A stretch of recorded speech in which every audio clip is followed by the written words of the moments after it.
Hey guys, welcome to my channel if you're new here, or welcome back if you've seen this face before. Today's video is going to be some creepy ghost stories or creepy paranormal experiences that will keep you up at night. I'm currently on spring break from school and I saved all these videos before I went on vacation, and now that I'm back from vacation I am still a little tired, but I wanted to get at least one video out for you guys because I go back to school on the 27th. So if this video sounds like something you are interested in, then just keep watching. So I only have 7 videos, so let's just dig right in. I'm just going to pick a random one and let's go. I'm going to try this for the second time because when I recorded the first time, it was no audio recorded. But now I'm just going to speed it up. This is what happened when the ghost followed me home from New Orleans. When we were leaving New Orleans and we were all in the car, I felt that there was a man with me, and I told everybody in the car there was a man with us, and we all did our own little separate prayers to try to get him to go ahead and stay where he was at, and he couldn't come with us, right? Of course, sometimes it doesn't always work depending on the people that you're around and all that. So I get back to Atlanta. About 3 or 4 days after that, things start moving around in my house, okay? One, I start realizing that there's somebody peeking around corners in here like this. And I would see shit like this.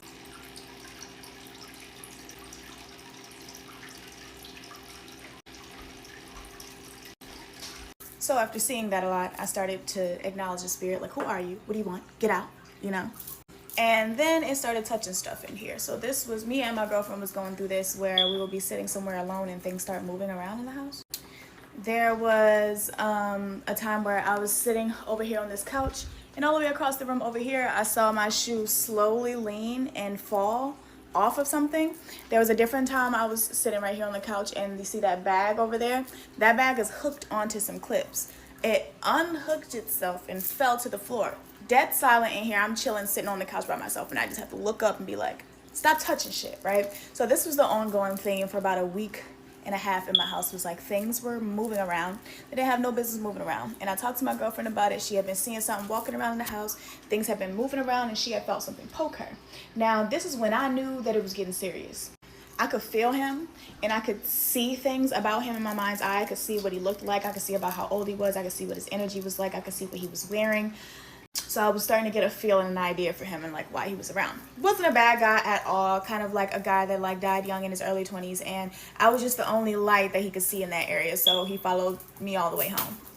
But I was laying in the room, right? I went to go take a nap. My girlfriend told me like, go ahead and take a nap. So I went in the room to take a nap. She was out here in the kitchen where I'm currently at. I'm in the bedroom on the end of the bed taking a nap, right? Laid underneath of like this extra little blanket or whatever, just laying on the end of the bed. I felt her walk into the room, and you know where you can kind of hear the air change or whatever, like when somebody's coming close to you. I felt her and heard her walk into the room, and it felt like she walked into the room, looked at me, noticed I was asleep, and then touched my head and gave me a kiss and walked out. Now, when she walked in, when I heard her walk in the room, I woke up. My eyes was closed, but I woke up. I thought she was going to ask me something. So I woke up, and I felt the fingertips touch the back of my head, and I felt my head kind of get this weird little tingle on the inside, and I felt the really, really light. And I turned directly around, and the room was empty. So I sat up, and I said, oh, okay. Came out here and noticed she was in the kitchen. Told her what happened as soon as it happened, right? So after that, I honestly sat in here one day when he started moving shit around again and fucking with the lights. Like, he was making the lights flicker and stuff. So I told him that he had to leave. But the thing about me is I don't just like banish spirits to go and you know, haunt somebody else. I send you on your way. So I called in my angels and my spirit guides and my ancestors to come in and help this guy move on if he was willing to do so. And he was willing to do so. He just didn't know where to go or how to do it. So we helped him. He moved on. He's gone. My house is clean. That was the spirit I brought with me from New Orleans. Let me know in the comments what you guys think about this experience. If you went to New Orleans and brought something back with you, if you're from New Orleans, if you've ever been haunted, if you're a medium, whatever, let me know in the comments. So I'm sorry, but anything peeking around the corners at me, I'm automatically freaked out. I don't care if that's a good energy, bad energy, neutral energy. I don't care. Once you start peekabooing at me and like peeking around shit. No, I do not like that. But it does seem like it was more overall kind of a good experience, I guess, even though if I got kissed by a ghost, once again, don't touch me. Like, I don't know. Like, that's still freaky, but it's good that they helped him move on. So, good ending to that, I guess. Let's keep it pushing. So this person is asking people to tell their ghost stories that sound not true at all. And I grew up in a haunted house, so I have quite a few of those.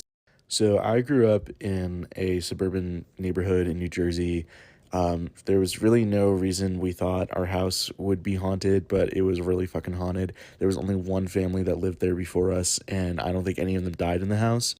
So I'm in my bed. It's like 10, 11 o'clock at night. I'm probably like in middle school or early high school. And I have my door closed because I slept with the light on because I was afraid of the dark, because you would too if you lived in a haunted house. But my parents didn't care. They were like, we need to sleep in the dark. And their bedroom was across from mine. So if I slept with the light on, I had to keep my door closed. So my door's closed, chilling, playing video games in my room, in my bed. And the door opened. Just like a smidge. It opens a smidge. And at first I think it's my dad on the other side of the door, because I see kind of a masculine figure. I see facial hair. I'm like, okay, that's probably my dad. And so I'm like, okay, Dad, I'm going to bed. I'm closing my DS. I was not closing my DS. And I'm like, I'll go to bed soon. And then it starts laughing at me. Not like laughing, but like a chuckle, like a hee hee. And I'm like, haha, yeah, Dad, I'm going to bed. I promise. And then my door opens even more. And I'm like, ooh, that's not my dad. That is not my father. About a year or two later, the movie Insidious came out, and if you know the movie, you know exactly where I'm going. This person on the other side of the door had like dark maroon skin and had like bushy hair, bushy beard, and like yellow eyes. And I'm just sitting there in my bed, stunned. This thing is still like chuckling at me. It's like, hoo hoo hoo hoo. And it's not sleep paralysis. Like, I can move. I just don't want to. I'm like terrified. And it keeps laughing until it goes shh, and then closes my door. And I never saw it again.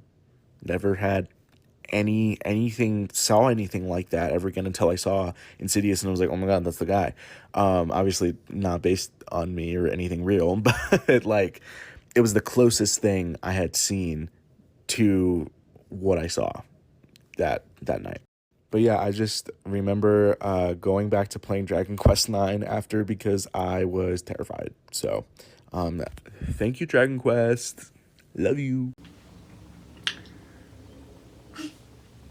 I cannot imagine that. I cannot. Like, I would be traumatized of that house. It took far less for me to be traumatized in my house growing up. So that just definitely sounds like an unbelievable story. And it's so creepy when you sit there and you actually visualize it. Ooh, hell no. And I wonder why it never like showed itself again. Was it just like a passing spirit? Did he just show himself in different ways? Possibly. I don't know. But freaky story. Hell no. This story is a little bit longer, so let's go ahead and jump right into it. One of the scariest things that ever happened to me while babysitting, story time. Now, I was 15, I've been babysitting for a few years at this point, so I had a lot of experience with kids. They love me. Well, a family friend asked if I would go babysit their 7-year-old son for a couple of days while they went out of town to Myrtle Beach, so I said sure, that was great money for me. So the parents put their bags in the car, they showed me where everything is. Now, his mom made it clear to me that he has a very active imagination, and that because his daddy let him watch horror movies the week prior, he's been having nightmares and making things up, saying that he's been seeing stuff around the house that's not there. So they get their stuff in the car, they give their son a kiss, and they leave. So I'm flipping through all the satellite channels, checking out different shows, eating popcorn, little boy's playing with his toys, drinking his little juicy juice, and we're just having a good time. So I go in the kitchen to put a frozen pizza in the oven, and all of a sudden, this little boy comes flying out the living room, running up to me, and then wraps around my leg, just looking in the living room and then looking at me, back and forth. I said, damn son, are you okay? What happened? He said, she's in there, she's in there. I said, who's in there? He said, her, but I didn't see nothing. And before I can push him any further, he walks over and sits in front of the TV and starts ignoring me. We're sitting on the couch watching TV, and their couch was in the middle of the room, so you could walk around it. Well, this little boy starts looking behind the couch and then back at the TV. So I start looking back behind us. You know, it's like a natural reaction when you see somebody else doing that, you start doing it. The more he did this, the more I felt like somebody was standing behind us, but I don't see anything. So I get up and walk across the room, and from there I can see the hallway. And for a second, something stood out to me. At the end of the hallway, it looked like someone was peeking around the corner like this. But when I cut the light on, it was gone, so I thought my mom was playing tricks on me. My anxiety's peaking, so I'm like, okay, it's the first time you've been left alone in someone else's house. Calm down, go take a shower and go to bed. But while I'm taking a shower, I get the weirdest feeling like somebody's standing outside of the shower curtain. Now, they had a big-ass bathroom, so I was like, dude, it's a new place, it's a big bathroom, you're not used to this. Just stop freaking out. But I have to keep sticking my head out the shower curtain to make sure nobody's there because I'm getting that vibe like somebody is there. So I peek out the shower again and bam, this kid is standing in the doorway crying. I said, what's wrong? He said, it's gonna get me. It's in there. I just saw it. Can I stay here with you? I'm scared. I said, yeah, stay right there. Just turn the other way. And then I dry off and get dressed in the shower so he can't see me. Now it's about 11 o'clock at this point and he's still wide awake. So we sit there and talk for a little while. We play with Legos, Play-Doh. I'm just trying to wear him out so he'll go to sleep. Well, finally around 2 a.m., he falls asleep. Now, it was already so late, I didn't have time to unpack my clothes, so I just get in the bed and I go to sleep. About 10 minutes later, I hear this youngin' screaming again. Before I can even get out the bed, I hear him thunk, thunk, thunk, thunk, and he's already running into my room, jumps into bed with me. He's screaming to the top of his lungs, she's there in my room, behind the door. She's gonna get me if I'm alone. Please don't make me go back in there. So we're laying there in the bed together, and he says, I know you think I'm making stuff up. I promise you I'm not. She was there. I saw her. I said, honey, I believe you. It's okay. Just relax and close your eyes and start taking some deep breaths. This child has one hell of a grip on me. Like, he's wrapped around me like a python, so I could tell he was really scared. Like, he really thought something was going to snatch his ass off that bed. So I just held him and hoped that maybe he would calm down. Now, I know a lot of you would just tell these kids to hush and go to bed,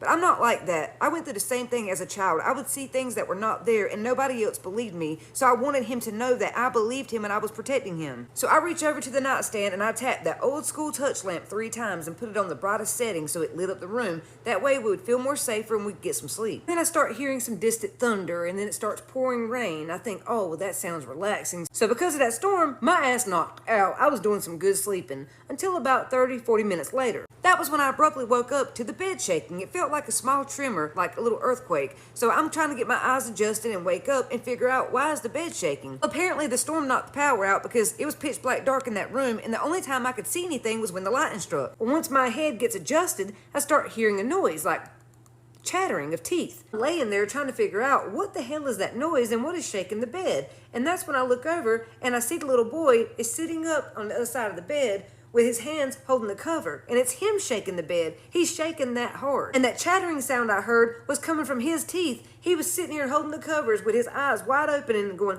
God, are you okay? Because I thought he was having a seizure. But when I looked at him, his eyes darted over to mine and I realized he was awake. He was so scared. Like he couldn't move. He was frozen, shaking and chattering. I'm like, well, if he's not having a seizure, what is wrong with him? And that's when it clicks. He's sitting here staring at the door, so I look at the door. Y'all, let me tell you, in that moment, when that lightning flashed, I damn near shit my pants. It scared me so bad. Have you ever been so scared that your hands and arms and legs start tingling, they damn near go numb? When I looked at that bedroom door, there was someone's head peeking around the door like this. And you could only see their eyes. And when the lightning stopped flashing, I couldn't see anything anymore. It was complete darkness. That was when it really hit me. Holy crap, we're not alone. There's someone else in the house and they're standing right there. But what really freaked me out was every time the lightning would strike, I could see more of that person's face. Like it started like this, and then this, and this, and then I could see their actual mouth. This person was smiling ear to ear. I could barely take a breath in. All I could think was, what the hell is that thing? Then of course the lightning stopped flashing, so for a few seconds it was completely dark, and I had that feeling again like someone was watching us and getting closer and closer, and I was starting to panic. And when lightning struck a few seconds later, I could tell they were getting closer because now this motherfucker, person, thing, or whatever, was now at the foot of the bed, peeking over like this, staring at us. At this point, my damn teeth were chattering. All I could hear was between the both of us. So I pulled that little boy up on my lap in my arms as tight as I could because I didn't want whatever it was to try to snatch him out of my arms, and I held him real tight. So now when the lightning flashed, we could see its whole face peeking over the bed, smiling, looking right at us. So that was when fight or flight kicked in for me, and I remember the dad telling me that he'd put a loaded pistol in the nightstand and behind the headboard of this bed, so I start reaching around for it. And for some reason, my gut was telling me, you better keep your eyes on this thing. Every time the lightning strikes, Pinpoint where it is with your eyes and don't take your eyes off or it's gonna jump. Reaching, trying to multitask, keep my eyes on it, hold the little boy, and feel around for this pew-pew, and I finally feel it, and I snatch it out of that holster and I hold it up. When the lightning struck, I pointed at this thing. I said, if you take another step, I'm gonna blow you into the next room. Get out and leave now. In that moment, something happened. I don't know what it was, but I could feel me looking into it and it looking into me, and that lightning flashed, and then all of a sudden the power cut back on. And no lie, as soon as the power came on, it was gone. I snatched him up out of the bed, grabbed that pew-pew, and ran to the kitchen and called 911. I stayed on the phone with them, the police came, and then I called the parents. I put the cop on the phone, they're talking, and then they tell the cop that they're not coming back until Sunday. Even though we're telling them we think there's an intruder in the house and their child's here, they don't give a shit. They're not coming home. They think it's our imagination playing tricks on us because the power went out and we're getting freaked out with the storm and everything. So I made it very clear I was not staying in their house another minute, and I was going to take their child back to my family's house, and that's where we would be. And they said, okay, fine, we'll see you on Sunday. So I asked the little boy if that was the first time he saw this thing, and he said no. He'd been seeing it for months, but this was the first time it got that close. Now, I knew he'd have to go back to that house, so the next day, me and my cousin went over and cleansed the entire house, hoping it would help. Nah, that story, she did such a good job telling that story. I've had, like, the nastiest chills all over my body for the past, like, 2 minutes straight. Like, that is stuff of nightmares. Like, are you kidding me? Ooh, like, no. What do y'all think about the parents? Do y'all think that they knew and they were just like, fuck that, we need a break? Or do y'all really think that they thought that they were tripping? Because, I don't know. The way they were just like, oh, well, I'm not coming back was kind of, I don't know, off, in my opinion. That was the first story time I've seen from this lady, and then right after that I went to her account and I watched a couple more. She is so good at telling stories. She creeps me the hell out with a lot of them. I'll probably include some more later in other videos because, like I said, she's so good at telling these stories. Alright, what's next? Tell me a ghost story that sounds completely unbelievable but is entirely true. I'll go. The time a ghost beat up my uncle because he was a horrible person. Yeah, true story. I was a little kid. I was around 8 years old. I was up in my room playing, and this man came upstairs with his little demonic looking eyes. He always looked like something was wrong with him. You know, you see people and they just look like they're up to no good by their eyes. He was just one of those people. He's one of my mother's younger siblings, close in age to my older siblings. Anyway, I don't think I was intentionally left home with him, but anyway, he was the only person up in the house besides me. He came up those stairs as he had done once before, and he came up there with ill intentions. And this time around, I had backup. I was so scared, but a spirit snatched his butt up. I seen him when he got close to me. It snatched him and grabbed him and tossed him up into my closet. It pushed the door shut. The door did not have a handle. It just had this little shoestring. It was just a shoestring tied through a little hole in the door where you open and close it. There wasn't even room for a handle on the door. Now that I think about it, it was just this little string. But it locked him up in that closet, and it beat his tail. It sounded like a boxing match, UFC match up in there. He was screaming, he was hollering, he was pleading, he was begging for help. He was begging to get out of there. Eventually, my mother came home, and I think one of my brothers, and they heard the commotion, and they came upstairs, and, you know, they're trying to figure out what's going on. They let him out the closet. He was pale, like all the skin. He was a very dark-skinned man, but he looked like he had seen a ghost. All this color had ran from his body, but he had bruises everywhere. Like he had been beat with fists or buckles. It looked really bad, but his actual skin tone, you know, he of course was frightened, but that man ran about that house and he never stepped foot in the house a day after that. So yeah, a ghost actually protected me as a child. Seems crazy, but it is an absolute true story. So this was the one TikTok that I actually did still remember because I love this story so much. She had a guardian angel looking after her. This story just warms my heart, honestly. The fact that whoever, whatever that was, protected her and put the beat down on that man. Probably taught him a good lesson. Yeah, I like this story. So, yeah. I only have, I think, 3 videos left, so let's get into them. Tell me a ghost story that sounds completely unbelievable but is entirely. I have one. When I was 16, 17 years old, my bedroom was the attic of my parents' house. One night, I proceed to have one of the most real feeling dreams I've ever had. In the dream, I'm sleeping in my bed. I wake up in the dream to an older woman standing in the corner of my bedroom. I do not know this woman, never seen this woman. She actually looked quite ghost-like, a little translucent. You could see through her a bit. Like she she looked like a ghost.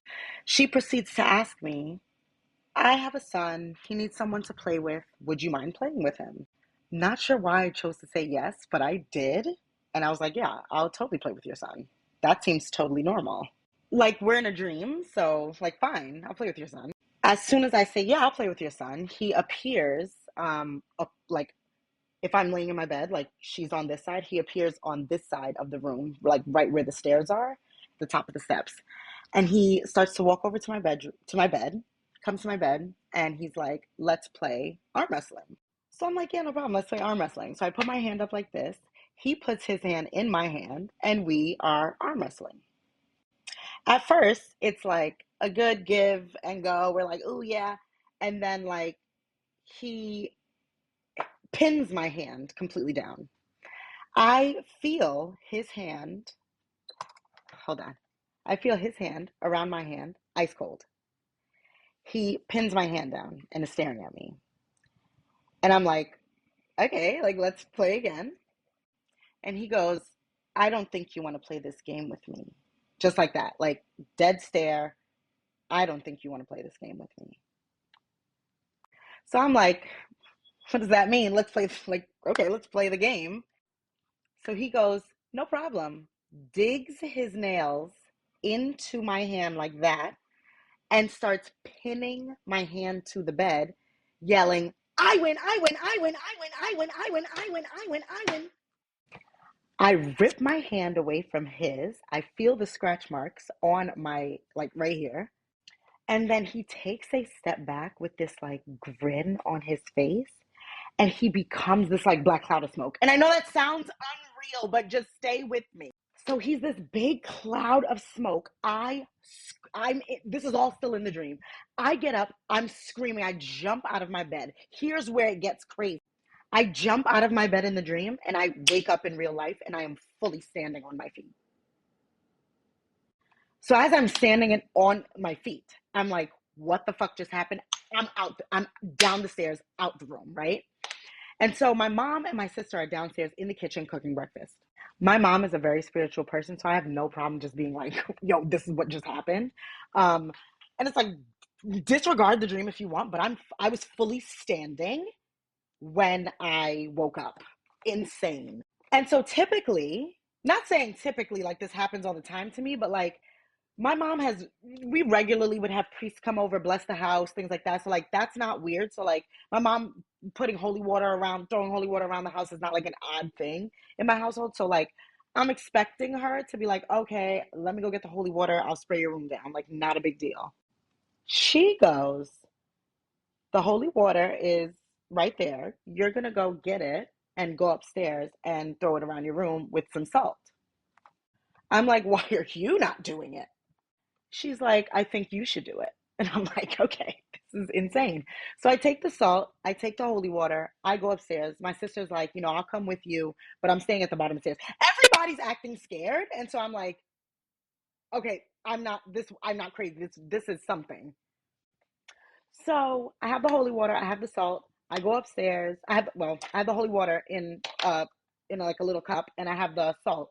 I go upstairs and so I'm like throwing the holy water around, just a little flap, flap, flap around.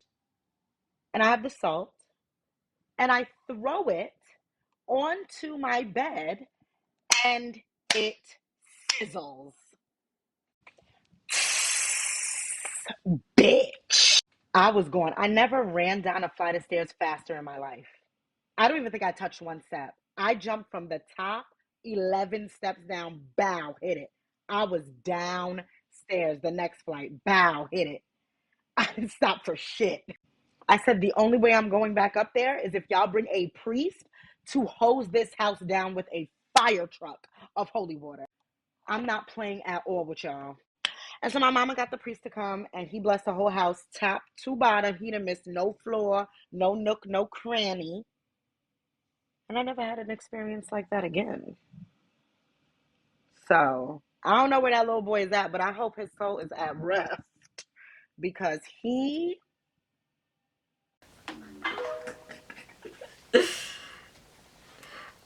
So this is another story that I think the way she was telling it, it just gave me chills while listening to it, just imagining experiencing something like this.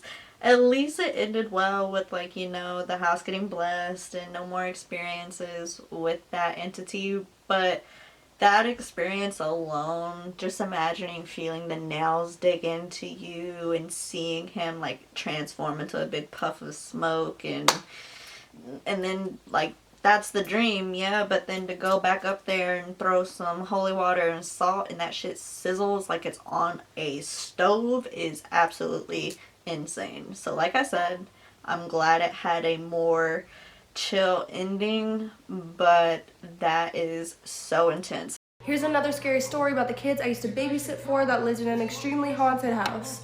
Catch up on my playlist if you haven't already. It'll be a lot easier to follow everything else. So if you've ever had a paranormal experience, I'm just going to say this really quick because I know it might resonate with people. You know, for whatever reason, evil spirits and demonic activity, they tend to like feet, okay? I have way more stories including feet to do with paranormal things. I have like 5 of them, of terrifying things that have happened with feet specifically. Don't know why, but they seem to really like them. It's like they know it's terrifying.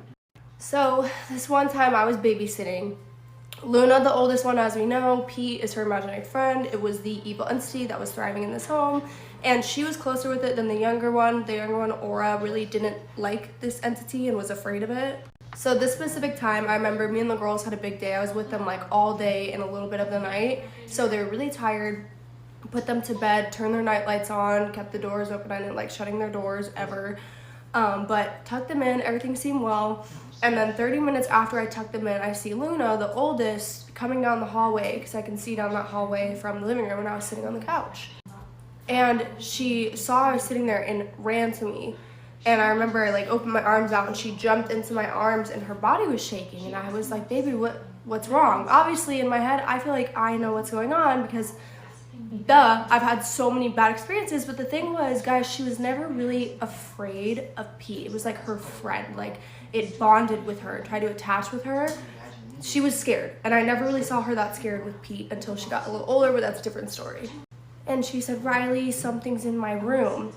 Oh my God, I get such chills telling this story. I'm like turning on all my lights right now. And I was like, what's the matter, baby? And she said, well, I think something wants to play with me, and it's probably one of Pete's friends, but it's a little more scary. And it looks like its feet, it looks like its feet are hurting. I have chills right now. I said, baby, what do you mean its feet are hurting? And she said, well, I just looked over on my bed and I thought I saw Pete, and it wasn't Pete.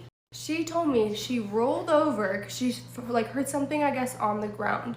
When she rolled over to look on the floor, she saw, the way she just described them, a disgusting, like decrepit, rotting pair of feet attached to legs. And she said she looked down and she saw feet, and she closed her eyes and she didn't want to look back up. And then she said she opened her eyes and the feet were gone. And then she felt something tickling her own feet. And I'm like really trying to keep it together. And when I retell this story, I like shake because I don't know why this one hit so terrifying for me. It was just me visualizing it and feeling so bad. I cannot imagine how scared she felt in that time, you know what I mean? And so I'm holding her, I'm like, it's okay, baby, like, you know what, how about we all sleep out here, right? We all sleep out here. And she's like, okay, like, I'd like that. I didn't, at this point, guys, like, I had often let them sleep with me on the couch. And not like I was sleeping, but I would put them in bed on the couch because I knew what was going on at home, and I didn't feel comfortable leaving them in the rooms, and the parents would get mad at me. And so I would try sometimes when I felt like maybe the activity was a little bit more normal, but I hated leaving them alone in their rooms. I was constantly every like 5 minutes typically checking on them, except for this night. Of course I felt terrible. I had only checked on them once in like the 30 minutes they went to bed, and when I looked in the rooms they were sleeping. So anyways, I'm like, you stay right here, I'm gonna go get Aura. God. Hold on. So I go and I get Aura, and Aura's door is right here, Luna's is right here, and I'm looking over and her door is shut, and I thought that's weird because I'm picturing her, I didn't hear her door shut first of all, and when she ran out to get me, she looked so scared. I feel like she wouldn't have thought to close the door behind her. She would have just gotten up and ran, because that's how she described it to me. Oh my God. And I remember I was like, weird, I'm not even gonna you know what, fuck that, I'm not going in that damn room. We're all sleeping in a group out here. And I pick up Aura, she's sleeping, and I feel like I am being watched heavily. And I swear to God, I heard knocking coming from Luna's room. So I'm picking up Aura, she's dead asleep in my arms, right? I'm like gently trying to like carry her out to the couch so we can her up. Right when I leave her room, like you look right at Luna's door. You can't, exit the room without looking at it. I look down because I just feel like something is wrong. And through the door on the bottom, I see toes.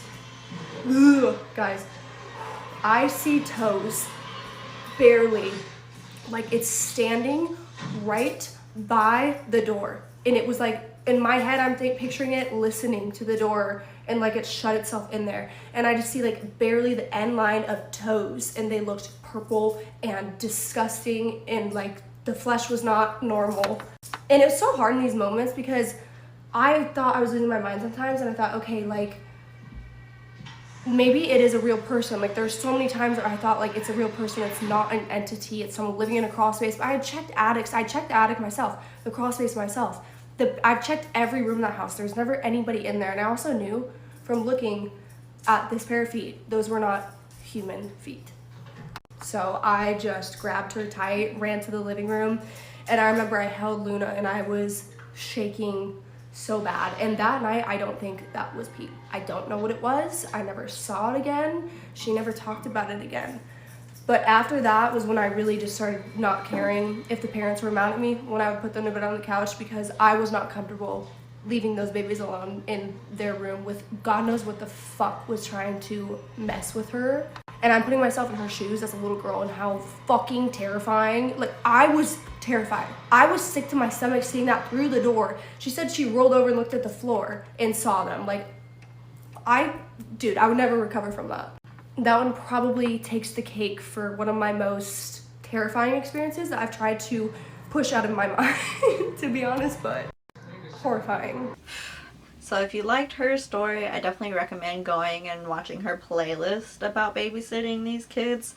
I watched a few of those videos. They were super entertaining, but this one was definitely one that was just like, ugh, creepy. She's a real one though for like experiencing weird stuff with these children and not jumping ship, because like, I don't know, I feel like if I was babysitting, maybe that's why I was never a babysitter, but if I was experiencing some weird shit like that, I'm out. I am gone. I don't care how much they're paying me, blah blah blah. But like I said, that's probably why I've never been a babysitter. Alright, we have one video left, so let's go ahead and get into it. So I used to live in a haunted house, and a lot of people don't believe me when I say that, but my mom and dad bought a house back in 1968. It was built in 1966 in New Jersey, and they were like the first owners of the house. So the neighborhood itself was supposedly built on top of a burial ground, or an Indian burial ground, and they said a lot of activity was happening throughout the neighborhood, and a lot of the houses, when they used to talk to their neighbors, they shared a lot of the same stories. So my mom and dad also experienced a lot of things like mimics and poltergeists and things to that extent in this home, but they didn't want to move because it was a brand new home. My mom stopped sleeping in the bedroom with my dad for as long as I remember, and the reason why is because she didn't feel safe in that room. She didn't feel safe on that part of the house. So when I was brought into the picture, I have I have 6 other siblings. I remember one night that I was in my mom and dad's room. I don't know why I was in there.